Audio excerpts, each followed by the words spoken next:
인간이란 무엇인가, 오늘 우리 강재 선생님께서 당시 당대 중세, 중세라고 하지만 우리는 르네상스 시기 혹은 근대로 넘어오는 시기 이렇게 이제 표현을 했을 때 여러 가지 다양한 형태의 인간 군상이죠. 인간 상의 모습들인데 그 속에는 우리 각자의 모습이 또 다 들어있는 것 같고요. 그래서 여러분도 오늘 재밌게 들으셨으리라 생각을 하는데, 지금부터 우리 저희 타블라라스 칼리지의 김영찬 교수의 토론 진행으로 4시까지 토론 진행할 수 있도록 그렇게 하겠습니다. 마이크는 김영찬 교수에게 넘기겠습니다. 네. 긴 시간 강연 들으시고 또 토론에 이렇게 참여해 주셔서 감사합니다. 지난 시간에 몽테뉴를 했었고, 다시 150년 정도를 돌아가서 캔터베리 이야기를 나눴는데, 역사적인 것들을 이렇게 쭉 훑어볼 때는 우리나라 이야기 시간적인 것하고 한번 연결을 해보면 조금 더 현장감이 있는데요. 시작할 때 우리 이재성 교수님께서 이 캔터베리 이야기보다 조금 빨리 이제 명나라에서 삼국지 연의가 나왔다고 이야기하셨는데, 우리나라로 보면 시기적으로 어떻게 되냐 하면 초서의 생물연대가 1400년으로 되어 있는데 조선을 세운 이승계가 1408년에 사망을 합니다. 그러면 대충 이제 시기가 어떻게 겹치는지 아시겠죠? 고려 말에서 조선 초 우리나라는 연결이 되는데, 이런 것들을 볼 때 제가 굉장히 부러운 거는 뭔가 하면 유럽에서는 이제 14세기 들어서면은 자국어로 글을 쓰는 지식인들이 나오기 시작하는데, 우리나라는 그렇지 못하고 심지어는 이제 한글도 만들어지기 전 이야기입니다. 조선에 한글이 만들어지고 나서도 거의 한 400~500년 동안 사용이 제대로 안 됐다가 20세기 들어와서 해방되고 나서 한글이 이렇게 공용화되었는데, 서구권에서는 한 400년 이상 빠르게 이렇게 지식인들이 모국어로 글을 쓰기 시작했다는 게 굉장히 부러운 현실입니다. 그러니까 처음에는 좀 거칠더라도 이런 흐름들이 자꾸 다듬어지고 하면서 이제 중요한 문학적인 발전이 이루어졌다라는 데 대해서 굉장히 부러움이 있습니다. 심지어는 우리가 자랑하는 태계 선생의 글을 우리는 누가 번역 안 해주면 못 읽잖아요. 네. 자, 그러면 부러움은 뒤로 하고 우리 미리 글쓰기를 해서 질문을 해주신 강도기 선생님 질문부터 시작해서 먼저 한 요 질문을 드리고 나서 우리 플로어에 계신 분들 질문을 받도록 하겠습니다. 잠시만. 제가 간단하게 질문 드리고 작년까지만 해도 안경 안 쓰고 했는데 죄송합니다. 자, 제프리 초소의 24편 캔터베리 이야기 중에서 우화 형식의 상인 이야기 내용에 대해 설명 부탁드립니다. 첫 번째 질문인데, 여기부터 한번 답변 듣도록 하겠습니다.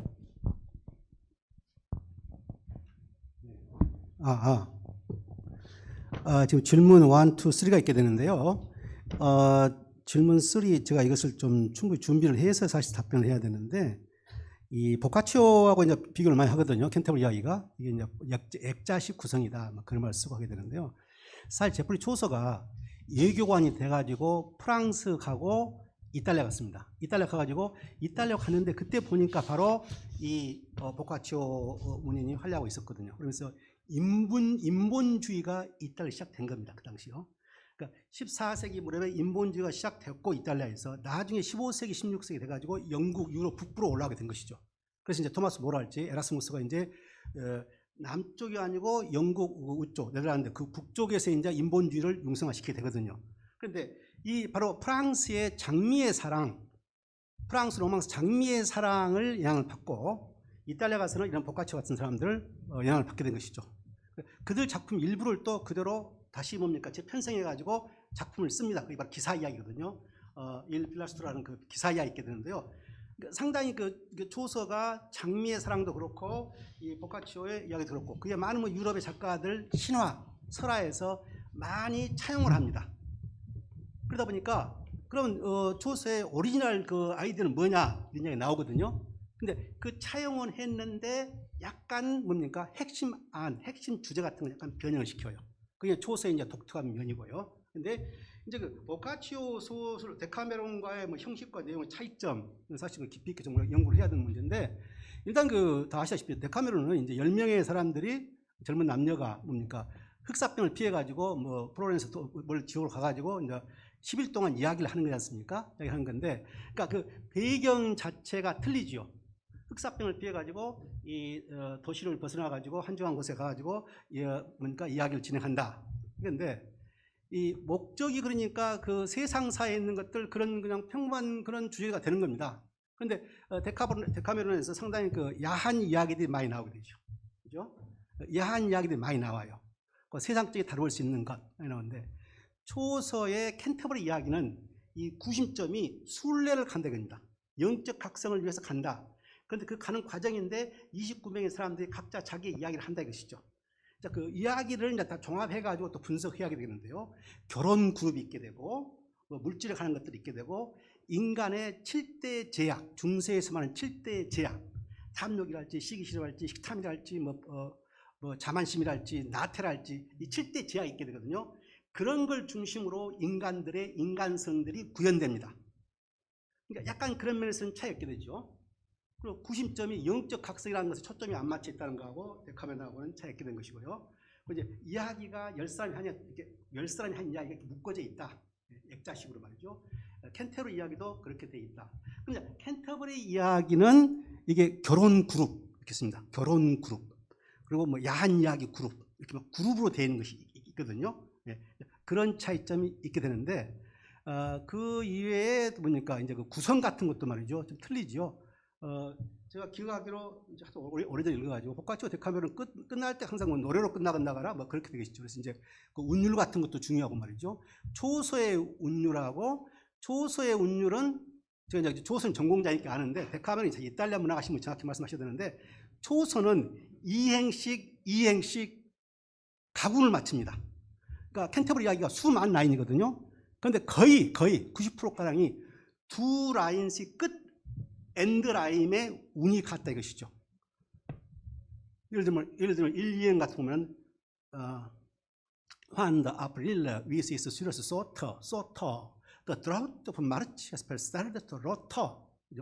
처음에 끝이 soter, 두 번째가 rotter, 터 끝났습니까? 이같이 리듬이 운율이 두 개씩 이행씩 정확히 맞춰진다는 것입니다. 이건 놀랄만한 것이죠. 그 정도로 어휘를 마음대로 활용했다는 것을 알 수 있게 되는 것이죠. 그러한 면에서 이제 그러니까 이야기 같은 것은 좀 본다고 했을지 모르지만은 영국식으로 운율을 맞추고 그 다음에 영국식으로 iambic 펜타미터 약강 이것을 조서가 운율에 넣은 것이었어요. The drought of March has started to rotter. 약간 이게 약강 운율인데 오늘날 영어에서 이 iambic이 기본 운이 돼버린 것입니다. 그걸 조서가 처음에 가장 많이 썼지요. 처음에 한 것은 아니고요. 그래서 이제 영시의 아버지, 영문학의 아버지 이렇게 부르게 되는데요. 자, 어쨌든 조서가 이따라 가지고 그 당시 인본주의자들의 작가들의 대작가들의 문학에 엄청난 영향을 받았고 일부를 그대로 활용했고 그런 경우가 있겠습니다. 그리고 이제 그 세들에 의해인데요. 이것 제가 하도 오래전에 공부를 해가지고 이제 초서의 작품 중에 뭐가 있는 거 아니요? 드림 비전이 있습니까? 드림 비전. 꿈속에 들어가가지고 꿈속에서 이제 형상들이 나타난 겁니다. 이게 이제 오늘날은 많이 안 쓰는데 여러분이 알고 계시는 철로역정 있지 않습니까? 철로역정. 존 버년의 17세기 말 철로역정이 있습니다. 철로역정이 바로 이 드림 비전이에요. 이 꿈꾸는 자가 꿈속에 들어가가지고 여러 가지 사람을 만나게 됩니다. 여러 가지 사람을 만나게 되는데 실제 사람 같은 사람도 만나지만 추상명사, 정직이랄지 도덕이랄지 뭐 이런 거 있지 않습니까? 그건 추상명사를 만나요. 그래가지고 그들의 모순점이 무엇이고 깨닫게 되면서 진리의 길, 온전한 천상의 길을 가게 되는 것이 바로 그러니까 존 버년의 철로 역정이 된 것이죠. 그런데 바로 이 중세 때 이 초서가 이 세들에 의랄지 여기서 바로 드림 비전, 꿈을 꾸는 사람이 꿈속에 들어가가지고 여러 가지 사람들 만나고 뭡니까? 그 대화로 되는 것을 하게 된 것이죠.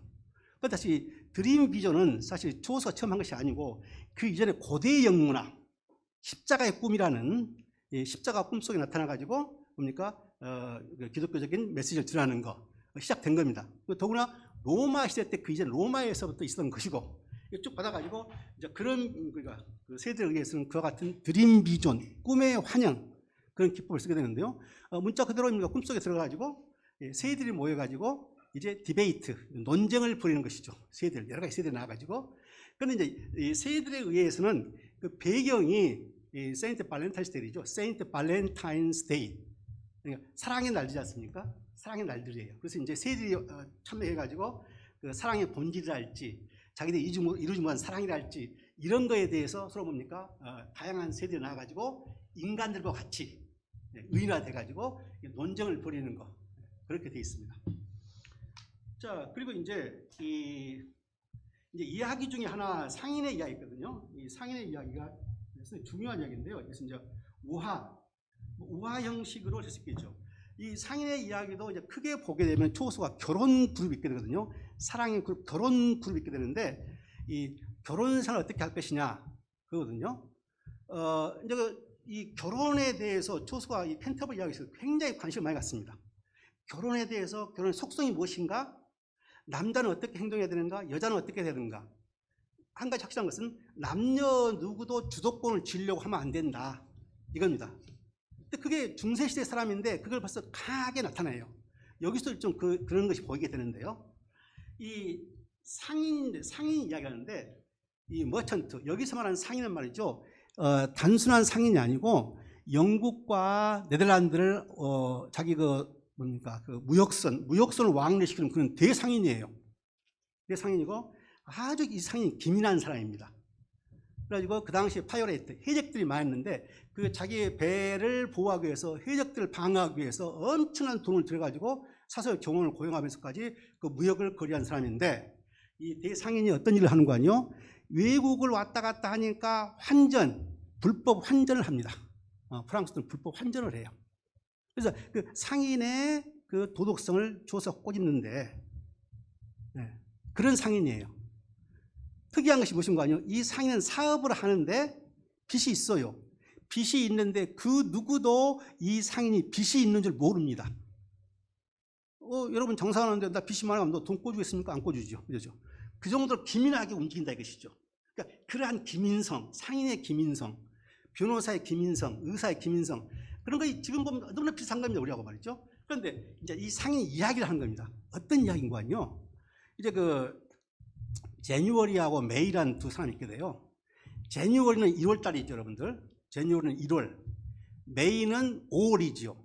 그러니까 남자 이름이 제뉴얼리, 여자 이름이 메이 5월이에요. 남자가 1월 달, 우리나라 1월 달, 겨울 차갑고 뭡니까? 늙은이죠. 나이가 많은 사람이에요. 메이는 뭡니까? 5월같이 푸르푸르 파릇파릇하지 않습니까? 둘이 어떻게 됐고 결혼하게 된 겁니다. 궁합이 맞아요, 안 맞아요? 좀 이상하게 나오죠. 조사 그런 상황을 많이 만들어요. 뭡니까? 그 목공의 이야기에서도 그렇고, 밀러 이야기에서도 그렇고, 이 밸런스가 깨진 상황을 만들어요. 그래가지고 결과가 어떻게 되는가 보자. 이런 식으로 나가게 되거든요. 그래서 이제 전제 조건은 칸토와 같이 로마의 철학자 칸토와 같이 결혼은 격에 맞는 끼리끼리 결혼해야 된다. 그게 전제거든요.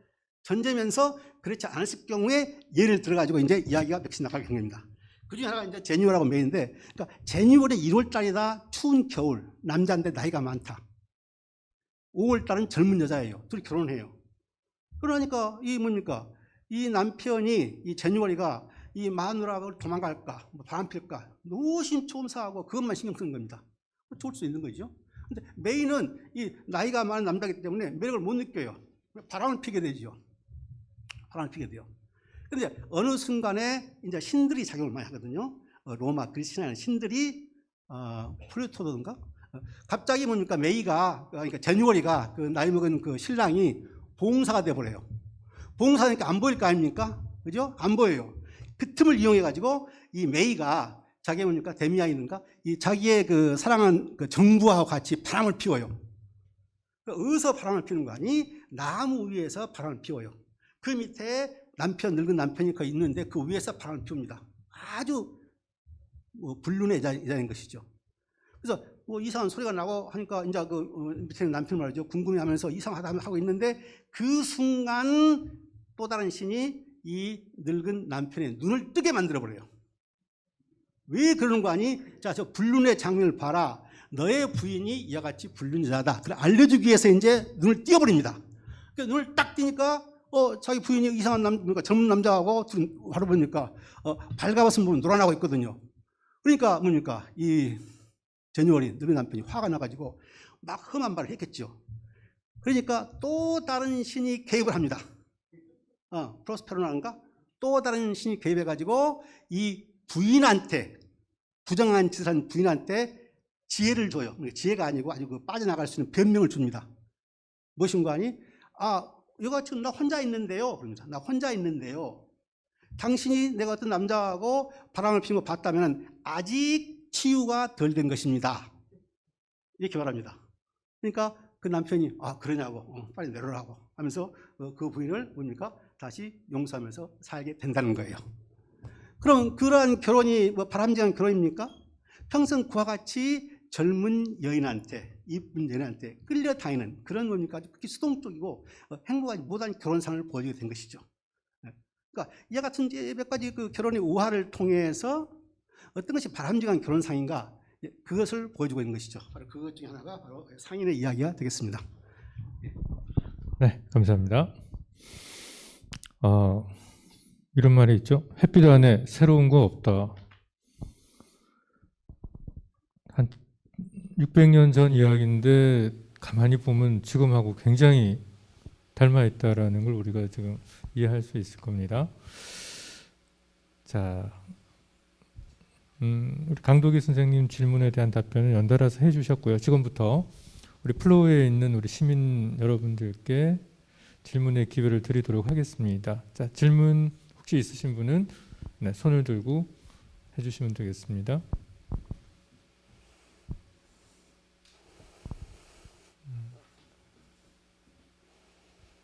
네, 먼저 뒤에 계신 분.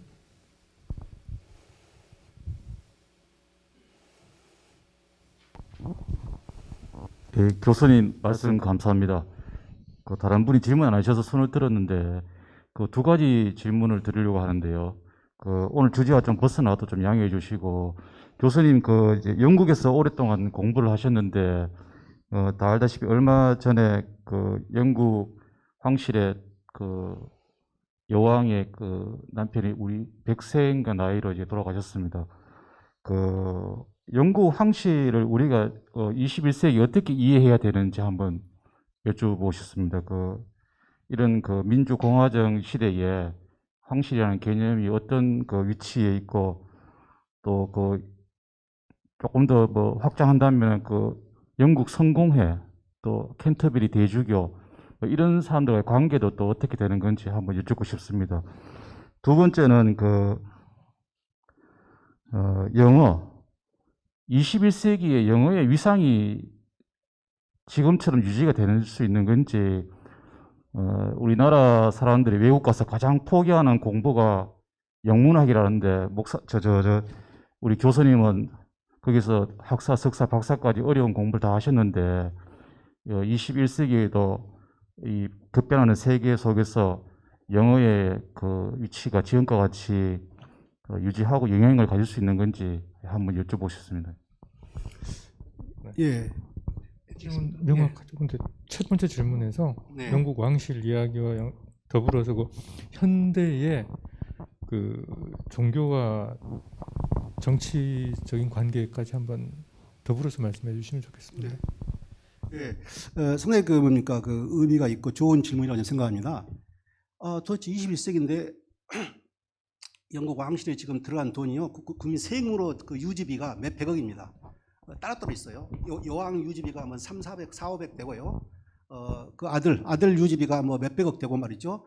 또 뭐 다 유지비가 따로 있습니다. 그리고 엄청난 땅이 있습니다. 그리고 엄청난 보물들이 있습니다. 옥스퍼드 보니까 런던 시내 한복판에 가장 비싼 상가가 있거든요. 그게 여왕 것이 뭐 3분의 1인가 됩니다. 이 여왕 왕가의 부를 말이죠. 뭐 세계에서 뭐 몇십이나 하는데 그것은 아무것도 아니고요. 실제 숨겨놓은 보물 같은 거 하게 되면은 따라올 수는 없습니다. 세계에서 가장 돈 많은 곳 로마 캐톨릭. 로마 교황청 구경 가신 분 계시죠? 로마 가시면 교황청 가시면요. 그 안에 있는 그 미술품 뭐 할 거 없이 그런 것들 보물 중에 보물들이에요, 여러분들. 예. 그 눈에 보이는 거고요. 안 보이는 게 더 많습니다. 그래서 가장 부자가 로마 교황청. 그리고 여왕도 아마 손꼽아요. 그와 같은 보물들이 많습니다. 좀 그렇게 하는데 그럼 왜 오늘같이 20세기 1세기에서 뭐 여왕이 있고 뭐 왕자가 있고 지금도 보니까 특권이 있고 뭐 사립학교 뭐 공짜로 보내주고 뭐 이거 뭐야 도대체 막 이해가 안 되지 않습니까? 그쪽 시대에서는 그쪽 세계에서는 이해가 돼요. 네. 이제 두 부류입니다. 이제 거기도 노동당이라 할지 약간 그 좌파 쪽에 그런 정치인들이 꽤 많이 있어요. 그쪽 사람들은 지금 이거 아웃 오브 데이트 시대 구유물이다 맞지 않다라고 이제 그렇게 하는 사람들이 있고요. 그런데 약 3분의 2가량은 영국민의 3분의 2가량은 이 모나키 왕조가 유지된 것이 우리한테 좋다. 이것을 일반적으로 가지고 있어요. 앞으로 이제 10년, 20년 돼가지고 젊은 세대가 오게 되면서 이게 바꿔질지 그건 모르겠습니다. 자, 가장 비관적으로 왜 인기가 있느냐? 저때 이 왕족들이 자선 사업에 엄청 투자를 합니다. 그러니까 이번에 돌아가신 그 필립공이지 않습니까? 99세 죽었죠. 필립공이 한 달에 많으면 70개 행사를 가고 70개 갈 때마다 연설을 준비해야 돼요. 물론 비서가 준비하겠죠.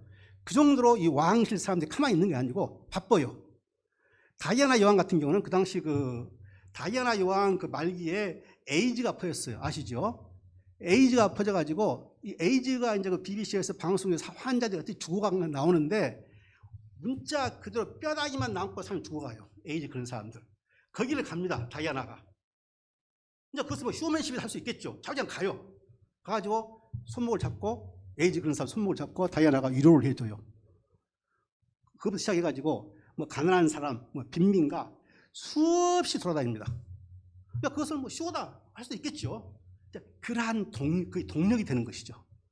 그러니까 무슨 말인가 하니 여왕도 그렇고 뭐 찰스도 그렇고 말이죠. 그와 같이 자선행사 자기들은 높은 특권을 누리고 궁궐에 살지만 실제적으로 많은 사람들을 찾아가면서 자선 행사를 해가지고 도와주고 그를 아주 많이 해요.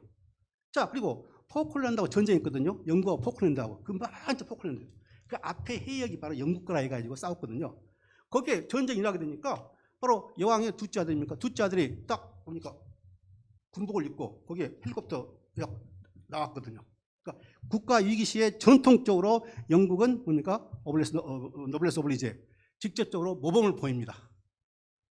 전통적으로 그러니까 모든 왕자들이 주로 해군이고 영국 해군이 셉니다. 해군의 장교들이 전부 다 장교예요.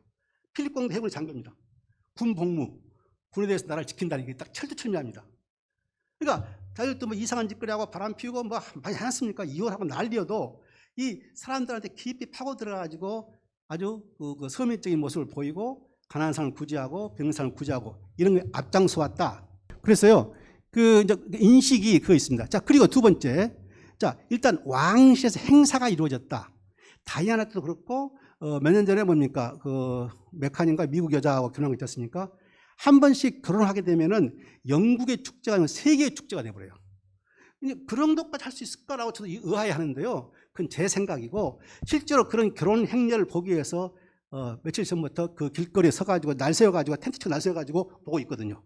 남자들은 말이죠. 자기 걸프렌드를 목에 세워가지고 몇 시간을 서 있어요. 그 행렬 진행을 보려고 말이죠. 그 정도로 인기 있다? 어떤 그 페리테일에 관한 그런 환상이 있는 겁니다. 현대인들한테. 아, 저것은 공주와 우리 어렸을 때 봤던 공주와 왕자의 아름다운 모습, 그 페리테일, 환상적인 모습, 그런 환상을 충족시키는 요소가 들어있게 된 것이죠. 네, 그런 것하고 이제 쉽게 말해서 이제 솔선수범한 것이 많다. 물론 거기에는 뭐 불륜도 있고 뭐 이혼도 하고 엉망진창이지 않습니까? 결혼관계 보면 말이죠. 그런 것들이 혼합되어 있어요. 그러니까 긍정점이 더 많다. 쉽게 말해서 말이죠. 뭐 세계적 홍보 효과랄지. 그리고 또 중요한 것이 무엇인가니 영국은 지금은 대영 제국으로서 유상이 추락했죠. 지금은 대영 제국이 아닙니다. 그런데 한 가지 무엇인가니 50개가 넘는 영연방이 지금도 있다는 겁니다. 그게 무엇인가니요? 영국이 19세기 때 세계의 3분의 1을 점령했거든요. 그렇지 않습니까? 그레이트 엠파이어, 대영 제국은 해가 지지 않는다. 그런 대제국을 산업혁명과 함께 이끌었는데 그때 빅토리아 여왕이었거든요. 왕이었거든요. 지금도 그것이 이 53개의 뭐 뉴질랜드랄지 캐나다랄지 오스트리아랄지 아프리카의 많은 국가들이 않습니까? 영연방으로 뭉쳐져 있어요. 조그만 유엔이에요. 그러니까 영국이 대영 제국의 모습은 사라졌는데 그 50개 국가가 국제회의에서 영국에 유리한 것을 찬성하겠습니까? 안 하겠습니까? 찬성하게 된 것이죠. 자기들끼리 올림픽이 있습니다. 올림픽 그 정도예요. 네. 그런 것에서 상징성이 누구냐? 여왕이에요. 하나의 그걸 통합할 수가 있어야 할 거 아닙니까? 여왕. 그런 면에서 여왕의 인기가 왕실 인기가 있다는 거. 그런데 아무래도 이제 시대가 바꿔지 하다 보면은 앞으로 이게 디클라인 되지 않을까라고 저는 생각합니다. 그건 제 생각이고요. 자, 두 번째, 종교는 영국은 성공인데 바로 헨리 8세 때, 16세기 때 헨리 8세가 결혼을 2번 하기 위해서 첫째 부인이 남자를 생산하지 못해요. 그러니까 둘째 결혼해가지고 아들 낳겠다라고 해서 이제 하려면은 첫째 부인과 이혼을 해야 돼요. 그런데 로마 교황, 그러니까 캐톨릭에서는 이혼이 성립이 안 돼요. 방법은 뭐냐? 자기가 종교를 만들어야 되는 것이죠. 그래서 천주교를 뭡니까? 천주교 성당 같은 걸 다 뭡니까? 디몰리시 파괴시켜버리고 성공회를 만들죠. 성공회를 만들면서 자기가 수장이 됩니다. 헤드가 돼요. 두 번째 결혼해가지고 엠볼린하고 결혼해가지고 거기서 딸이 나오게 되죠. 나중에 그 엘리자베스 1세가 여왕이 돼가지고 영국을 부유한 국가로 이끌게 되는데요. 그러니까 결혼하기 위해서 그것을 뭡니까? 하게 된 것이죠. 예. 그렇기 때문에 그때부터 이제 성공회의 수장은 머리는 헤드는 슈프림 헤드는 바로 왕이나 여왕이 좀 해온 겁니다. 그런 거 하면은 아까 말했던 이제 뭡니까? 우리가 말했던 토마스 베켓 같은 경우인데 캔터버리 대주교라 할지 또 성직에 가장 높은 사람이 있어요. 실질적인 뭐 인사 문제랄지 행정 문제랄지 운영은 성공 운영은 그분들이 하시는 거고 여왕은 그냥 상징적으로 있는 겁니다. 왕은 상징적으로 있어요. 네. 그 같은 이제 성공회가 있게 되고요. 네. 그런 관계. 정치도 마찬가지죠. 수상이 있게 되고 뭡니까? 여왕은 그냥 형식적으로 있는 거예요. 그런데 그럼에도 불구하고 수상이 이제 실질적인 권한이 있게 되는데 국가에 뭐 중대사가 있다거나 할 경우는 이 수상이 여왕을 만나가지고 비공식으로 상의를 합니다. 가장 비근한 예가 다이아나 여왕 때, 다이아나 공주 때, 다이아나가 바람 피고 뭐 이혼하고 난리 났었습니까? 그때 이제 이 문제에 대해서 워낙 연구 시끄러우니까 수상이 뭡니까? 여왕을 만나죠. 이제 어떻게 해가지고 다이아나가 죽어버려요. 죽어버렸는데 이제 며느리가 죽은 것이죠. 여왕이 죽었어도 전혀 관여를 않고 그냥 처연하게 있는 겁니다. 그러니까 사람들이 볼 때 뭐 다이아나가 잘못한 것도 있고 뭐 어떠 하더라도 죽었으니까 추모 정도는 해야 되지 않겠느냐라고 이제 이론이 떠들게 된 것입니다. 그러니까 수상이 가가지고 마음 했으면서 마음이라고 엄마라고 부르더라고요. 수상이 여왕한테 마음 그러거든요. 추모하는 거 어떻겠느냐라고 설득하게 되죠. 그래가지고 가게 돼요. 그러한 것 외에는 실제 델리키트한 정치 문제, 경제 문제는 관여를 않습니다. 여왕은요. 그런데 이제 얼마 전에 그 세계 경제 위기가 있죠. IMF 이후인가 세계 그 경제 위기가 온 적이 있어요. 미국의 뭡니까 모기 사건 있지 않습니까? 세계가 흉처했거든요. 그때 여왕이 이제 처음으로 경제 문제를 언급을 안 하는데 LSE 런던 스쿨 오브 이코노믹스 세계 최고하는 경제 경영학 대학이 있거든요. 거기 교수들한테 질문을 한 겁니다. 이렇게 엄청난 경제 위기가 왔는데 당신들 왜 예측을 못했느냐 이렇게 물어본 것을 BBC 방송에 나왔어요. 뭐 그런 정도지 뭐 개입해가지고 정치에 관여하고 그런 것은 아니죠. 네, 그냥 그렇게 말씀드릴 수 있겠습니다. 자, 그리고 이제 영어의 이상 했습니까? 영어의 이상을 말씀드리는데요. 영어는 그러니까 80년대까지 하더라도요. 제가 80년대 영국 유학을 갔었는데 80년대 유학을 갔었는데 국제회의랄지 학자들 컨퍼런스 하게 되면요. 프랑스 사람 불어로 해요. 독일 사람은 독일어를 합니다. 영국 사람은 영어를 하고요. 그래서 보통 그 시대만 하더라도 이제 그 학자들이면은 그냥 영불독 뭐 3, 4개월 다 하는 거예요. 예. 그러던 것이 서서히 바꿔지더라고요. 80년대만 하더라도 중국어가 세계 뭡니까? 국제가 될 것인가? 일본어가 세계 국제가 될 것인가? 이런 논의가 굉장히 많았습니다. 80년대요. 10년 에스페란토 기억나시죠? 에스페란토 인종을 만든 거. 그거의 국제화 논의를 할 것인가? 학수가 엄청 많았는데 시간이 지나면서 없어져요. 그러다가 2000년대 되니까 한 20년 전에 되니까 학수에 가면요 전부 영어로 다 해요. 독일 사람 독일어 안 합니다. 전부 영어로 다 해요. 그러니까 국제가 돼버린 것이죠.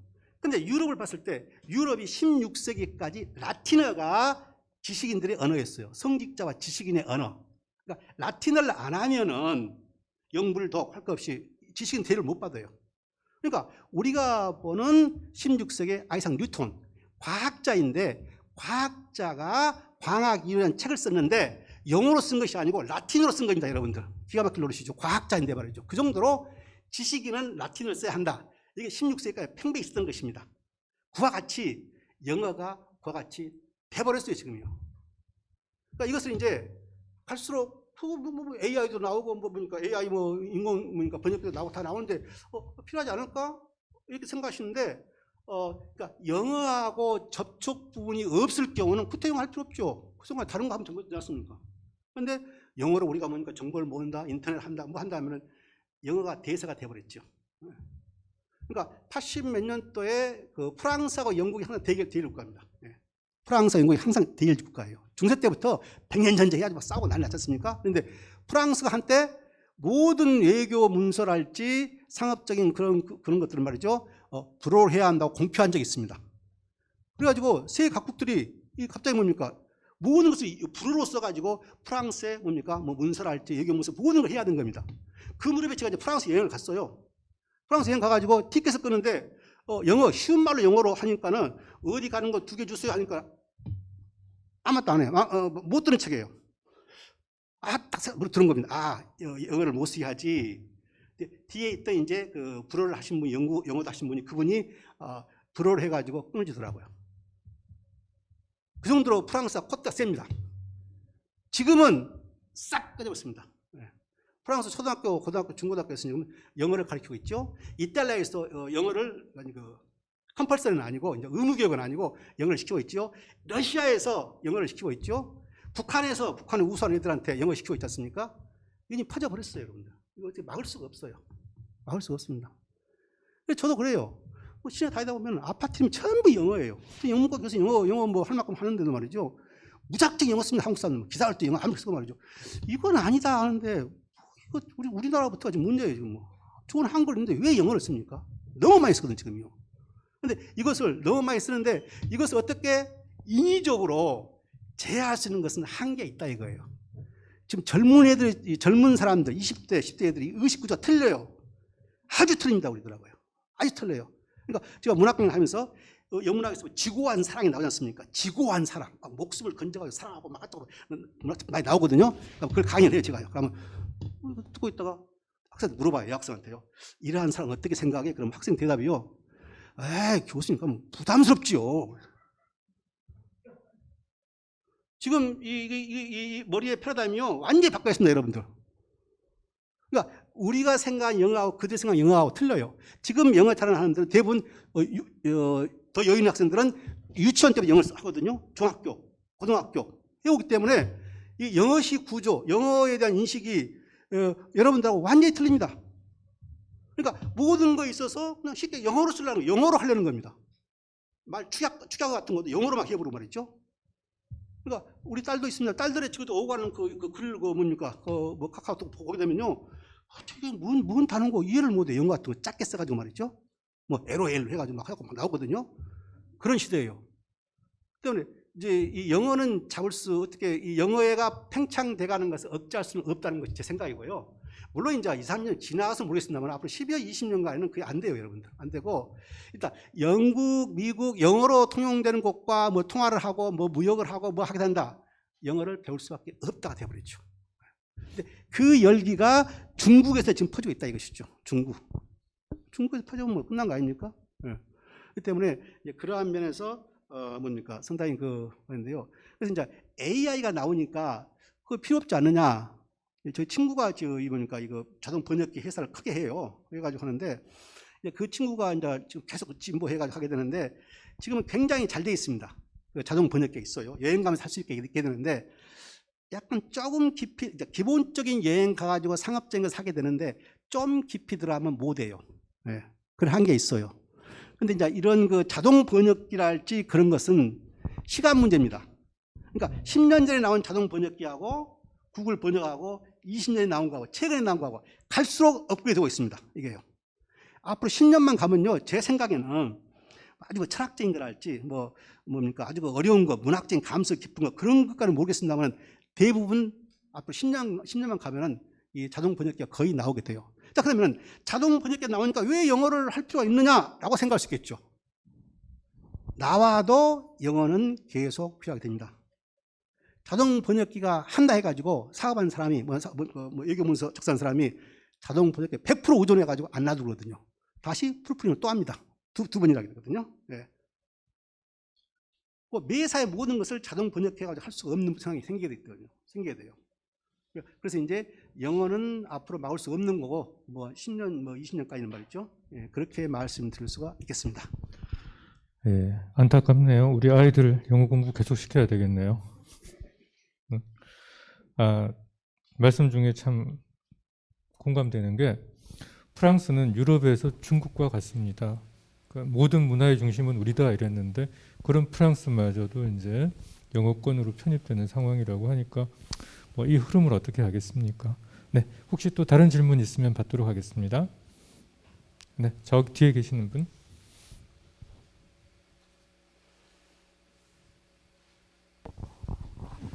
예, 짧은 시간에 많은 말씀을 하시려고 빠른 그 언어 구상에 놀랐습니다. 아유, 빨리 말씀하시는데요. 600년 전에 캔터베리 이야기에 나오는 이야기하고 지금의 어떤 그 시대 상황이랑 별반 다른 게 없거든요. 그래서 그게 제 생각일 수도 있겠습니다만은 교수님의 견해를 좀 말씀해 주시고 그 캔터베리 이야기 결론에 보면 영성을 갈망하는 인간의 본연에 이런데 우리가 영성을 갈망하지 않아서 그때나 지금이나 별반 다를 게 없는지 좀 말씀 부탁드리겠습니다. 예, 아주 그 본질적인 질문을 해주셨네요. 예, 중요한 질문인데요. 먼저, 자, 제가 이제 중세를 가르치면서 이제 중세에 대한 강연도 많이 했습니다만은 이 본질적인 거, 우리의 속성, 태도, 속성, 외형과 내형, 위선적이고 가식적이고 반면 그런 거 하면 또 착한 것도 많이 있고 동물도 나오고 하는데 큰 차이가 없다. 이것은 정말 큰 차이가 없습니다, 여러분들. 예, 큰 차이가 없어요. 그래서 이제 이 캔터베리 이야기에서 성직자들의 품성에 대해서 가장 비중을 많이 냈거든요. 그러니까 왜 그랬을까? 기독교가 미워서 그런 거 아닙니다. 이런 거 아니고 완벽한 성직자를 내놓거든요. 그러니까 기독교 자체가 아니고 그 일탈, 그러니까 타락한 성직자의 일탈을 말한 것인데, 그러니까 성직, 그러니까 기독교, 종교성 이것이 중세인들한테 크게 작용하기 때문에 그쪽에 대해서 크게 말하고 있는 것이죠. 그러면 이제 우리가 중세에 나오는 이러한 것을 봤을 때 오늘날 성직자의 모습은 뿐만이 아니고 우리의 기독교인들, 이런 기독교를 다루고 있으니까요. 기독교인들의 모습을 보자 이것이죠. 그리고 이제 불교 같은 경우 불교인들의 모습을 보자 이것이죠. 차이가 거의 없습니다. 똑같습니다. 네, 똑같아요. 네, 그러니까 본질적인 것에 대해서는 큰 차이가 없다. 이제 시대가 변하고 인터넷이 나오고 뭐가 나오니까 그런 거 외형적인 것이 일부는 있겠지만은 인간의 본성은 변하지 않는다. 여러분이 다음 주부터 섹스피어도 하겠습니다만은 거기서도 다른 게 그거예요. 똑같아요. 인간의 본성 똑같습니다. 똑같은데 이제 그 가치 기준이 있어서 조수가 그 성직자 기독교에 많은 분할을 했다, 할당을 했다. 그 정도로 종교가 인간성을 많이 영향을 끼치기 때문에 많이 다루었다 그건데요. 이제 그 점은 차이가 있지요. 그러니까 무슨 말인가 하요? 그 당시는 태어나서부터 죽을 때까지 기독교 절기에 의해서 한 인간의 일생이 그냥 그대로 돌아가는 겁니다. 예. 거기서 일탈했다, 따라 나왔다, 아웃사이더 돼가지고 생활을 못 해버려요. 그리고 11조를 내야 되고 안 내면 파면 당하게 되고 그런 시대였거든요. 그러다 보니까 직접 아주 밀접하게 종교와 기독교가 인간의 그 생활 범죄가 깊이 들어왔다는 것. 오늘날은 이제 20세 오면서 그것이 갈수록 멀어지게 된 것이죠. 르네상스가 지나면서 16, 18, 17세, 18세 이성 시대가 돌아가게 되면서 계몽주의가 나오게 되면서 서서히 기독교하고 약간 인간의 그 생활 범죄하고 약간의 거리감이 있게 된 것이죠. 그러니까 중세인들이 오늘날 현대인들을 본다면 저렇게 살아가지고는 다 지옥 갈 텐데 할 것입니다. 네. 그래도 이제 그럼에도 불구하고 많은 사람들이 뭡니까 교회를 가고 뭐 절에도 가고 뭐 영성을 위해서 뭡니까 수련하고 있지 않습니까? 네. 그러니까 이제 요약하면은 중세는 깊이 들어와 있었다. 그 기독교에 맞추어서 생활을 했는가 안 했는가는 2차적인 문제고 일단 기독교가 인간 사회 속에서 깊이 들어와 있었다는 것이고 오늘날은 갈수록 뭡니까 이제 거리감이 생기게 된다 이것입니다. 근데 21세기 와가지고 코로나가 생겼습니다. 코로나 바이러스. 교회에서 이제 비대면이 많이 이루어지게 되거든요. 그러다 보니까 많은 목사님들이 걱정하세요. 이 코로나가 끝나도 사람들이 교회에 나오는 수가 줄을 것이다. 그런 차이가 있을 수 있죠.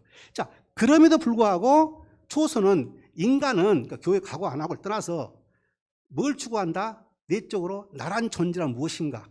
나 창조주와 나하고 관계는 무엇인가? 내가 어떤 세상적인 가치관이 많이 있게 되는데 내가 꼭 그 세상적인 가치관, 돈 벌고 아파트 사고 뭐 자식 들고 성공하고 이런 것 말고 뭔가 나 영적인 존재, 나의 본질은 무엇인가? 특히 영성에 대해서, 영적인 나의 존재에 대해서 인간은 본질적으로 생각을 갖고 있다 그것입니다. 네. 그래서 여러분 어떻게 어그리하십니까? 네, 있지 않습니까? 예. 그것을 조수가 말하고 있는 것이죠. 그래서 영성이라는 것은 기독교적인 영성이 아니더라도 불교에서도 말하는 뭡니까? 영적인 거 있지 않습니까? 그런 거요. 뭐 해탈을 할지 고차원적인 그런 거, 도덕적인 차원. 예. 그러니까 세상적인 가치관을 떠나서 인간은 본질적으로 그와 같은 세속과 결별된 또 하나의 영적인 그런 가치관을 찾기 위해서 인간은 뭔가 고뇌를 한다. 그러한 모습을 보여주고 있지 않나라고 저는 생각합니다. 네, 인간에게서 영적인 것을 찾는 것도 결국은 인간 입장이죠. 저도 여기 앞에 그 시를 보통 이제 캔터베리 이야기하면 제일 많이 인용되는 게 그 4월부터 시작되는 시 이야기인데 꽃이 피는 것도 짝짓기 하는 거죠. 새들이 노래하고 하는 것도 짝짓기 하는 거고 다 해놓고 이제 인간만 영적인 것으로 이어가는 것도 역시 인간의 관점이 아닐까 하는 생각은 합니다만 또 그것이 또 인간에게서 전혀 중요하지 않은 부분도 아닌 것 같습니다. 자, 이제 시간이 거의 다 돼가는데 혹시 원장님 혹시 질문하실 게 있으시면 네. 마지막으로 우리 원장님 질문 받고 마치도록 하겠습니다. 그런데 광고 시간에 우리 시민 여러분들에게 말씀드리고 싶었던 것이었습니다. 저희들이 운영하는 이 인문 포럼은 동네 인문학은 좀 넘었습니다. 그래서 이름도 인문 포럼이라는 말로 조금 바꾸었습니다. 보통 요즘 유행되고 있는 인문학 강좌는 그냥 한 귀로 듣고 흘리고 가고 끝내고 이렇습니다. 그러나 우리는 대학에서 파견되어 있는 이 인문학 강좌이기 때문에 우리한테 중요한 것은 1시간 동안 강연도 중요하지만 그 강연을 듣고 거기에 대한 우리의 생각을 여기서 토론하게 하는 그것이 또 1시간으로 이어져 있습니다. 그러나 시간이 가면서 차츰차츰 그 토론 시간은 줄어들어서 좀 안타까운 그런 생각을 늘 갖고 있습니다. 그런 의미에서 저는 억지로라도 좀 말씀 토론이 이어지도록 그렇게 이렇게 이 자리에 섰습니다. 제가 말씀드리고 싶은 것은 오늘 이 교수님 그 캔터베리 이야기를 여러 가지 측면을 말씀해 주시면서 끝에 요약해서 비가 오고 봄이 되어서 비가 오고 식물이 자라고 식물이 자라니까 동물이 또 웅성이고 더 나아가서 세 번째는 사람이 이제 등장한다. 그런 말씀까지 해주셨는데 그 사람이 이 마지막 바스 부인을 통해서 그 사람이 무엇인가? 바스 부인은 이 세상에서 가장 귀한 것은 자율권이다. 그렇게 말씀하고 계십니다. 그때 그 자율권이란 인간에게 있어서 자율권이란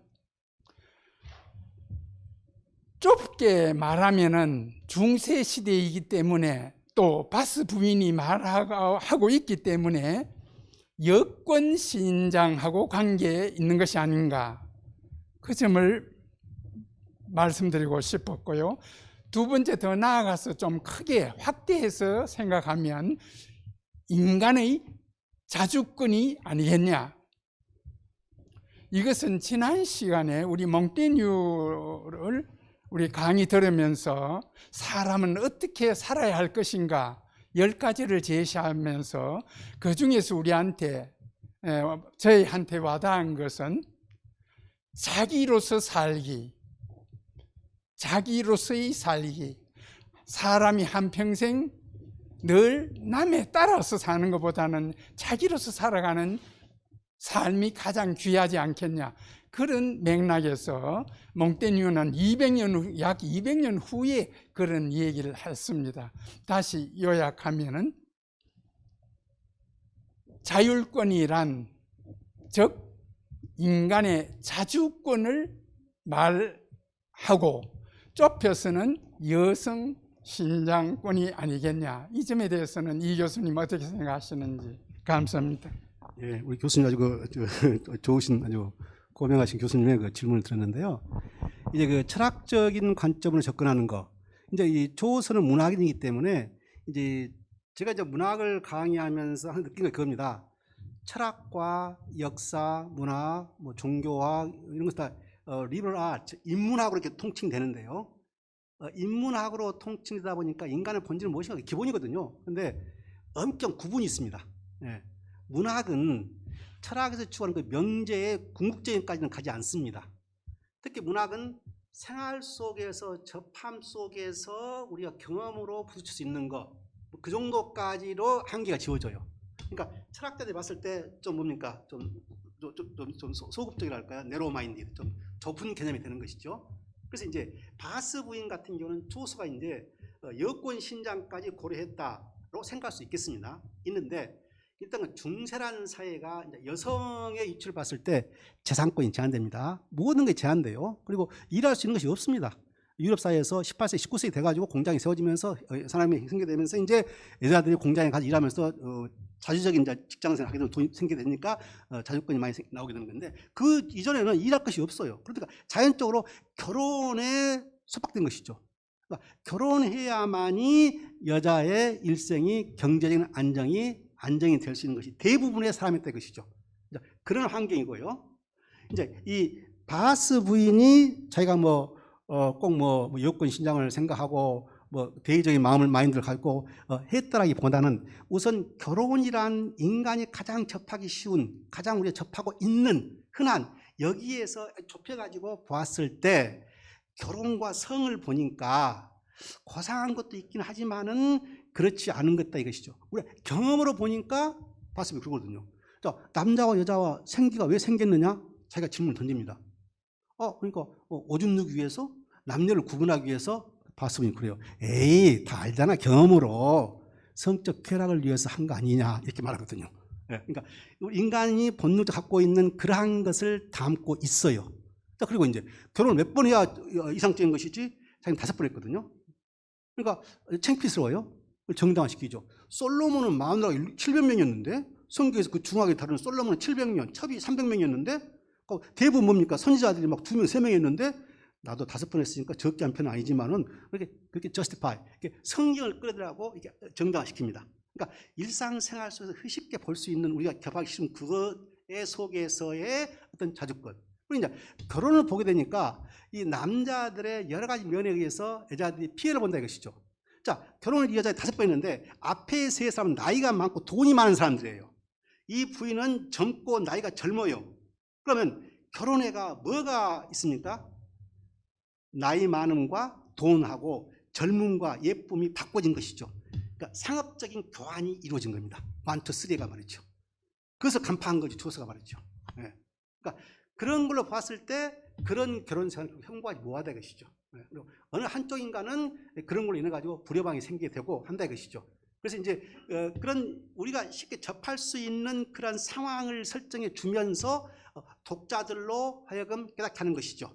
그런데 이제 우리 교수님께서 말씀하신 대로 자, 이 부인이 뭡니까? 자율권 말하는데 이야기 속은 그 이율배반적이 않느냐 이렇게 하는데 여기서 이제 그러니까 바스 부인은 하나의 뭔가 우화적인 인물로 초서가 세워놓은 것이거든요. 우화적인 인물로 세워놓고 본론은 다르게 이끌어가는 거. 그러한 것을 볼 수 있겠습니다. 가장 중요한 게 조서가 관심을 가졌던 것은 이 자주권 문제에서 남녀가 일단 행동하고 생각하는 것에 있어서 행동과 생각에 있어서 스스로 나의 생각, 나의 행동을 내가 그런 것을 생각을 내가 행동을 할 때 꼭 관습이랄지 남자랄지 이런 의식을 하고 행하게 된다. 그걸 지금 말하고 있는 것이죠. 그런 것이 없이 행동했으면 좋겠다라고 하는 것이 이제 조서의 좁은 의미에서 자율권 그렇지 않나 이렇게 생각합니다. 네, 감사합니다. 혹시 좀 시간이 다 됐는데 나 이 질문 안 하면 집에서 잠 안 오겠다 하시는 분 있으면 한 분만 더 받아보고 네, 없으시네요. 다행히 일찍 마칠 수 있겠습니다. 오늘은 우리 이동일 교수님 모시고 캔터베리 이야기로 인간에 대해서 이야기를 했었고요. 다음 주부터는 이제 5회에 걸쳐서 섹스피어 이야기를 진행을 합니다. 어떻게 보면 많이 우리가 들어서 아는 것 같은데 또 어떻게 보면 잘 모르는 내용들이니까 네, 다음 주부터 5주 동안 함께 참여하셔서 셰익스피어에 대해서 새롭게 한번 들여다보는 시간이 되었으면 합니다. 긴 시간 강의와 토론에 임해주신 우리 이동일 교수님께 한 박수 부탁드리겠습니다. 네, 감사합니다.